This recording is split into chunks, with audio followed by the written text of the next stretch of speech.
If you're experiencing FPS drops in Elden Ring, there are several steps you can take to improve performance. Follow this guide to enhance your gaming experience. Step 1. Update graphics drivers. Make sure your graphics card drivers are up to date.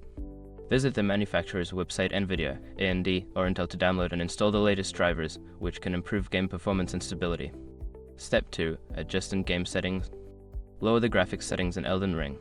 Navigate to the Options menu and reduce settings such as resolution, texture quality, shadows, and effects. This can help increase FPS by reducing the load on your system. Step 3. Close background applications.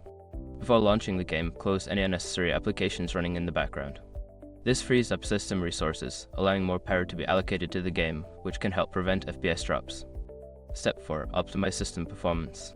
Adjust your computer's power settings to prioritize performance. On Windows, go to Control Panel Power Options and select the High Performance plan.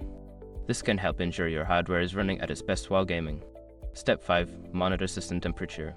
Check your system's temperature while playing. Overheating can cause performance issues. Ensure your PC is well ventilated and consider cleaning dust from fans and components. If temperatures are high, consider using cooling pads or additional fans. By following these steps, you should see an improvement in your FPS while playing Elden Ring. Enjoy your gaming experience.